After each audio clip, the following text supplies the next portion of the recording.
Allah berfirman, A'udzubillahi minasyaitonirrajim. Bismillahirrahmanirrahim. Wa qada rabbuka alla ta'budu illa iyyahu wa bil walidaini ihsana. Imma yablughanna indakal kibara ahaduhuma aw kilahuma fala takul lahuma uffin wa la tanharhuma wa qul lahuma qawlan karima waqfid lahuma janaha dhulli minar rahmah wa qur rabbirhamhuma kama rabbayani shaghira. Wa qada rabbuka, dan Tuhanmu Allah telah memerintahkan, telah mewajibkan bahkan, alla ta'budu, bahwa kamu tidak boleh menyembah, illa iyyahu, kecuali kepadanya. Jadi Allah Jalla wa'ala telah mewajibkan, telah memerintahkan kepada kita bahwa satu, kita tidak boleh beribadah kecuali hanya kepada Allah. Kedua, wabil walidaini ihsana. Melalui ayat ini pula Allah memerintahkan, mewajibkan kepada kita berbuat ihsan, berbuat baik kepada kedua orang tua. Kemudian ayat ini menjelaskan kemungkinan seseorang akan bertemu dengan orang tuanya yang berusia lanjut. Jadi Allah sudah ingatkan kita, ketika nanti kita punya orang tua yang Allah takdirkan umurnya panjang alias berusia lanjut, pastinya nanti di situ ada hal-hal yang berbeda dengan kita sebagai anak. Ada saja nanti, karena mereka sudah berusia tua. Apalagi walaupun tidak semua yang tua seperti itu, apalagi di antara mereka ada yang sudah lemah ingatannya alias pikun. Tentu saja ini membutuhkan tuntunan yang benar kepada sang anak agar anak tetap berperilaku yang baik kepada orang tuanya sekalipun menghadapi orang tua yang sudah berusia lanjut atau bahkan sudah pikun, lupa. Kita lanjutkan. Allah berfirman, imma yablughanna indakal kibara ahaduhuma aw kilahuma. Disebutkan dalam ayat ini, jika salah seorang, ya, jika salah seorang di antara keduanya, au kilahuma, atau kedua-duanya sudah berusia lanjut, indakal kibara, dan itu bersama kamu, ya. Jadi orang tua kita yang sudah berusia lanjut itu hidup bersama kita.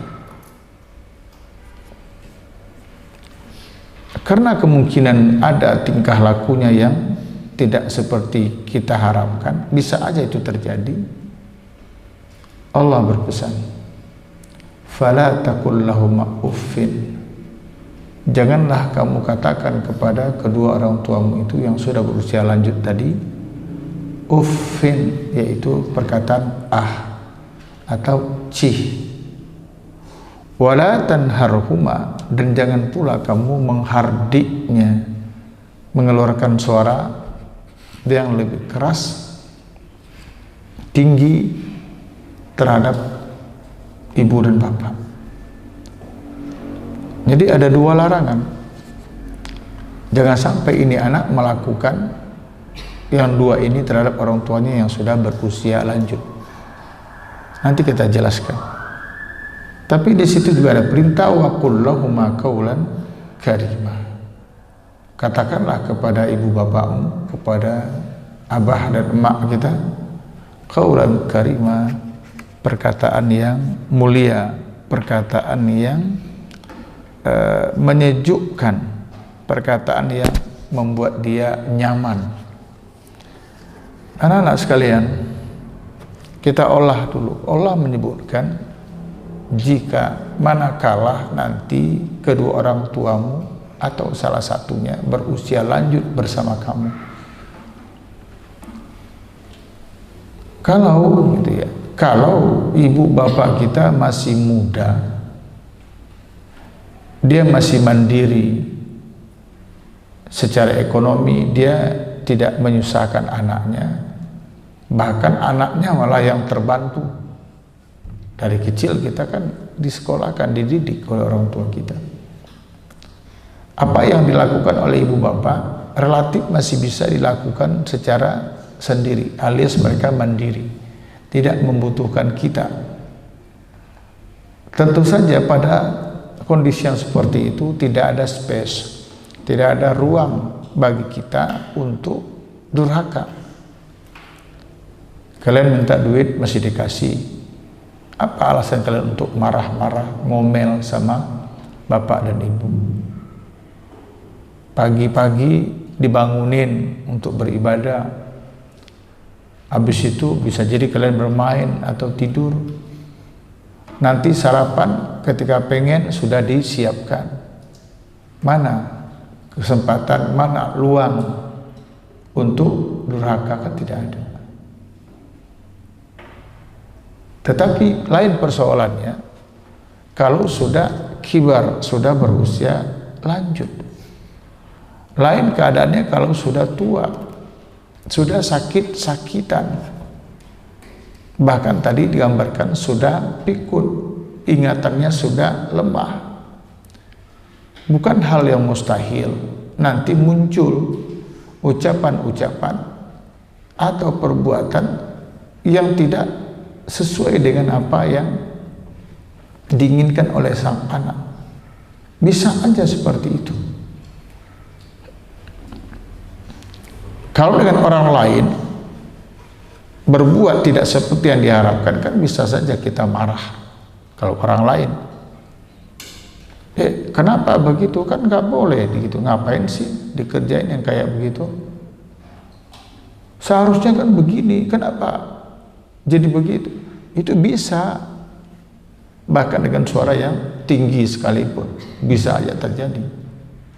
Tapi ini lain keadaannya. Kalau yang berbeda dengan kita itu adalah orang tua kita, bapak dan ibu.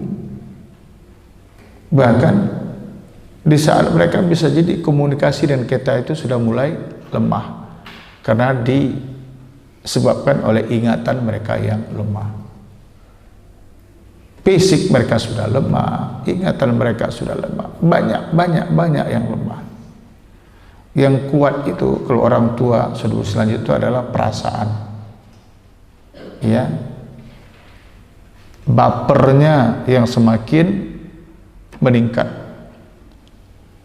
itu bisa terjadi. Nah, dalam kondisi yang seperti itu, ini anak harus sadar diri. Anak nggak boleh macam-macam, mentang-mentang orang tuanya sudah lemah, bahkan hidup menumpang bersama dia, dalam tanda petik menumpang ya. Sebenarnya kan nggak ada Islam menumpang. Karena kata Rasul, kamu dan hartamu adalah milik orang tuamu. Kapan begitu kalau anak numpang, orang tua numpang sama anak? Kan nggak ada. Tadi rumah tinggal di sini, sekarang sudah berkecukupan, dia buat rumah di Alia Residen di sebelah anaknya ini. Lalu rumah di sini pun dijual. Kemudian orang tuanya hidup numpang sama anaknya. Kan masih kita kan numpang tuh. Apakah betul numpang? Kata Islam tidak, kata Rasul tidak. Kenapa? Kamu dan hartamu adalah milik orang tuamu, milik bapamu. Tapi kalau kita menyebutnya di dunia ini adalah numpang. Tidak jarang terjadi ini sikap anak itu luar biasa arogan, sombong. Nah, saya ambil contoh sederhananya begini. Katakanlah ketika orang tua kita, ibu dan bapak kita itu kondisi kesehatannya tidak baik-baik saja. Ya, orang tua, anak-anak sekalian, orang tua jangankan sakit, sehat saja udah lemah. Ya, orang tua kan pernah ada kakek-kakek ke sini, om ya, datang ke sini.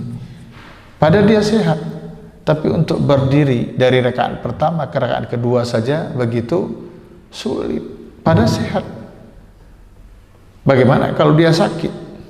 Artinya kalau orang yang sudah berusia lanjut, walaupun tidak semuanya, secara umum mereka itu sudah ajus, maka disebut kakek-kakek, disebut juga namanya ajus. Artinya orang tua, maksudnya orang yang sudah lemah. Ajus itu artinya kan lemah, sangat lemah. Ya, ada orang memanggilnya njit gitu kepada kakek, ada juga memanggil ajus gitu, kakek juga. Anak-anak sekalian, jadi orang yang sudah berusia lanjut itu, jangankan sakit, tidak sakit saja kondisinya sudah lemah, apalagi kalau sakit. Nah, ketika mereka sehat tentu nggak ada apa-apa yang terlalu mengganggu kita. Tapi ketika dia sakit, itu banyak persoalan yang berhadapan antara anak dengan orang tua. Misalnya ibu bapak yang kurang sehat, dia harus minum obat. Ada obat yang rutin dia minum, dia konsumsi agar penyakitnya itu segera pulih sembuh kembali. Jangan kalian berpikir semua orang tua kita patuh dengan aturan dokter. Ini makan obat misalnya 3x1, maksudnya 3 kali sehari, masing-masing 1 kapsul atau 1 tablet misalnya. Dan tidak jarang obat yang diminum itu bukan 1 macam, bisa 2, bisa 3 macam. Ada obat asam uratnya, ada obat emahnya, ada obat kolesterolnya mungkin, dan macam-macam. Kalau kata kita ya udah minum aja, kan mau sembuh, insya Allah melalui obat itu diharapkan bisa sembuh. Tetapi orang tua yang tadi itu, yang memiliki sifat yang sudah melemah, keadaannya, ingatan juga udah lemah, bahkan pelupa, itu belum serta-merta. Dan kita bayangkan mereka akan patuh, belum tentu. Bisa jadi dia minum kadang-kadang, kadang-kadang nggak minum. Kita udah pernah menemukan kasus ya, ketika anak menyuruh bapaknya, meminta bapaknya untuk minum obat begini karena kurang sehat. Bapaknya minta air, otomatis air kan disediakan untuk minum obat ini. Kayaknya dengan penuh meyakinkan ini bapak minum obat. Ketika anaknya istilahnya ada perhatian kepada yang lain sebentar saja, atau bapak mungkin mau berulah dengan membuat sebuah perhatian sehingga ini anak tidak fokus melihat dia, itu obat nggak jadi diminum, diumpatin di bawah tempat tidur. Ketika anak nanya, "Bah, itu obat udah diminum belum?" "Udah." Air udah berkurang, berarti kan sudah kan? Nah, anak sekalian, kapan ketahuan bapak ini nggak minum obat? Setelah beberapa hari kemudian, di saat anak merapi-rapikan tempat tidurnya, membersih-bersihkannya, diketahuilah di bawah kasur tempat tidurnya itu numpuk obat-obatan yang memang ternyata tidak diminumnya. Makanya anak mungkin pantas mengatakan, ya pantasan aja penyakitnya nggak berkurang. Kenapa? Karena tidak minum obat secara teratur. Kisah ini bisa kisah nyata yang dialami oleh banyak anak ketika merawat orang tua yang sudah berusia lanjut. Coba. Belum lagi yang lain-lain. Misalnya orang Sumatera suka makan yang pedas-pedas, ya, serba pedas, serba santan, serba pakai kelapa. Pada kondisi tertentu ini orang tua tidak diperbolehkan memakan yang pedas-pedas, tidak diperbolehkan ya untuk mengkonsumsi yang bersantan, apalagi santannya banyak gitu. Kenapa? Karena kondisinya tidak memungkinkan, dia lagi sakit. Mungkin kalau udah sehat bisa aja dilanjutkan lagi. Tapi itu jangan dikira orang tua kita akan manut-manut saja, ikut-ikut saja dengan saran dokter yang dilanjutkan oleh pengawasan anak-anaknya. Jangan dikira itu berjalan mulus. Anak-anak sekalian, ada satu kisah seorang bapak yang udah kakek tepatnya. Dia juga tidak pikun walaupun sudah tua. Ada hubungan keluarga dengan Mama Yanti. Ya. Itu dirawat di salah satu rumah sakit di Jakarta. Dirawat di opname di sana. Abi datang besuk melihat dia. Kalau dirawat di rumah sakit, berarti makanannya juga sudah ditentukan oleh orang rumah sakit. Ada kadar-kadarnya, ini yang boleh, ini tidaknya, dan itu disiapkan makanan itu. Tapi kalian tahu, dan Abi melihat, dia cerita, itu juga Abi melihat. Itu makanan nggak dimakan oleh dia. Ya. Makanan dari rumah sakit itu yang disiapkan oleh suster, ya, pembantu. Itu susternya pergi, itu dimasukkan ke tong sampah. Lalu bapak ini, kakek ini mau makan apa? Yang Abi lihat ketika itu dia makan sate Padang. Karena memang dia orang Padang. Kata dia, ngapain makan seperti itu? Bisa semakin sakit saya makan sate Padang. Kata nenek ketika itu, istrinya malah kata dia, ini kadang-kadang dia minta nasi bungkus. Nasi bungkus kan identik dengan nasi warung Padang kan. Jadi makanan yang disediakan di rumah sakit karena dirawat, maaf ya, ini orang kaya banget nih orang. Dia dulu kerjanya di Caltech di Pekanbaru, perusahaan minyak. Kalau sekarang nama Chevron. Itu. Jadi di rumah sakit itu juga ruangannya ruangan VIP. Dia sendiri, kamar gede, ya orang kaya lah. Gitu. Nggak diikutin oleh dia, khusus untuk aturan makan. Nggak diikutin dokter. Dia nggak pikun. Dan dia bukan orang bodoh, orang pinter. Tuh, paham nggak kalian? Kira-kira ini sebagai anak harus bisa berbuat apa kepada orang tua yang seperti itu? Mau ngomel? Ingat kata Allah, fala taqul lahuma uffin. Jangan kamu mengatakan atau cih kepada orang tuamu yang sudah berusia lanjut itu. Justru di saat-saat kondisi yang seperti itulah kita harus berhati-hati. Kalau dia sehat, dia masih muda, seger, duitnya banyak, ya boro-boro dia minta uang sama kita, justru kita yang dibelanjainnya.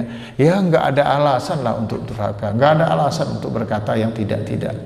Ini justru dalam kondisi yang seperti itulah, di satu sisi dia punya ketergantungan kepada kita, butuh pembantuan kita, baik secara tenaga, fisik, ya, maupun bisa juga keuangan. Ya, tetapi di lain sisi dia tidak ngikutin nasihat anjuran. Ini gimana ini? Jangan kan untuk menghardiknya. Ini bapak gimana ini? Kok gak ikut aturan? Mau sembuh kagak? Dengan suara yang tinggi. Itu durhaka. Wallahi nggak diragukan lagi, itu adalah sebuah kedurhakaan anak terhadap orang tua. Untuk mengatakan cih itu contoh gini, ya bagaimana prakteknya? Jangan katakan cih, jangan katakan gitu ya. Prakteknya seperti apa? Kan tiba-tiba cih saja ya, kan nggak mungkin. Pasti ada dialog antara orang tua. Contoh misalnya ini, ya, ibu kita yang udah tua tadi, yang membutuhkan bantuan kita, dia lagi masak dapur, kalian mungkin lagi belajar, atau sekarang mungkin lagi megang HP di ruang lain, lalu dipanggil oleh ibu, Bintang, gitu kan, Bintang kesini, beliin ibu gula ke warung. Ya, ibu sih cantik aja, nggak mesti cih gitu. Jadi ada ungkapan yang dari anak itu yang membuat orang tua nggak nyaman. Tentu berbeda. Bintang, beliin ibu gula pasir ke warung. Oh iya bu, berarti ini nggak ada persoalan. Tapi ya gimana sih, ini kan lagi main, ini kan lagi ini. Nah, itu pertanda atau ungkapan itu menyebabkan orang tua nggak nyaman. Paham kalian? Apalagi mengatakan orang tuanya gila. Bahkan ada lagi yang lebih tragis, sangat tragis banget. Orang tua yang sudah dalam keadaan lemah itu, sementara anaknya sibuk dengan aktivitasnya, sehingga keadaan orang tuanya pun terabaikan. Ujung-ujungnya ditaruh itu orang tua ke panti jompo. Wallahi, ini adalah kedurhakaan yang luar biasa. Kedurhakaan di zaman modern, ya, di zaman sekarang. Kedurhakaan zaman sekarang yang dilakukan anak terhadap orang tuanya termasuk menaruh orang tuanya ke panti jompo, sekalipun dengan memberikan bayaran fasilitas yang baik. Kan ada di panti jompo itu yang sifatnya kayak panti sosial, ya, hidupnya biaya perawatannya oleh pemerintah. Tapi ada juga panti jompo itu yang sifatnya itu swasta. Ada, itu dikenakan dicas, ya, dibiayain oleh anaknya untuk perawatan orang tuanya, ya makannya, ya minumnya, dan berbagai aktivitas di situ ada. Ya, di Indonesia ada seperti itu, di Jakarta mungkin ada seperti itu. Karena anaknya duitnya banyak, apalagi peninggalan orang tuanya juga banyak. Sekarang orang tuanya sudah lemah, anak tidak bisa maksimal untuk merawat orang tuanya. Nah, menurut anak ini, supaya perawatannya maksimal, taruh aja di panti jompo. Karena di situ kan ada perawatnya. Malah di situ dia juga bisa bercengkerama bersama orang-orang yang seusia dengannya. Wallahi, ini adalah kedurhakaan. Ya, oke, anak-anak sekalian, untuk merawat dia mungkin maksimal kali kalau ditaruh di panti jompo. Secara fisik dia terawat karena ada perawatnya. Apalagi dibayar dengan bayaran yang lumayan tinggi, mahal. Pastilah ini orang tua akan dirawat sedemikian rupa. Tetapi ada satu, secara psikis, secara kejiwaan, jangan kalian berpikir orang tua yang taruh di panti jompo itu hidupnya bahagia. Tidak, justru mereka menderita secara kejiwaan. Kenapa? Dia dipisahkan dengan anaknya. Yang paling dahsyat lagi, membuat orang tua tadi itu tersiksa ditaruh di jompo adalah dia jauh dari cucunya. Ini celaka nih kalau begini keadaannya. Ini perlu dipahami ini baik-baik. Orang-orang, manusia, karakternya kita, orang-orang, ya saya tidak tahulah orang luar, tapi paling tidak orang Indonesia, sayang kepada anaknya itu hebat, tapi sayang kepada cucu luar biasa. Ada kisah nyata, Allah yarhamuhu, orang tua Abi, bapak ketika belum masih hidup. Dia kan relatif orangnya kan agak keras, tegas. Kalau dikatakan pemarah juga boleh, kalau dia nggak suka dia akan marah aja kepada anak-anak. Tapi kepada cucunya kok berbeda. Padahal di mata saya cucu-cucu beliau juga ya nggak soleh-soleha amat gitu ya. Tapi kenapa begitu sayang. Akhirnya Abi bertanya kepada Abah, ya, kepada Abah ketika itu, kenapa sih perilaku orang tua, kakek nenek berbeda kepada anak dan kepada cucunya? Kenapa? Abah ketika itu yang masih ada, sehat, dia cerita, sayang kepada istri itu masih bisa diceritakan kepada orang, ya, dalam batas yang wajar itu masih bisa.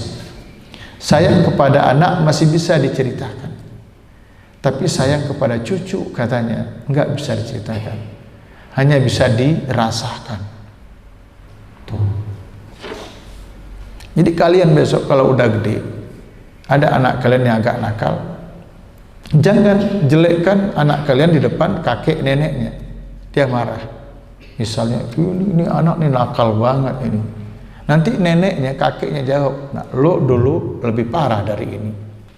Kenapa? Dia ingin belain cucunya.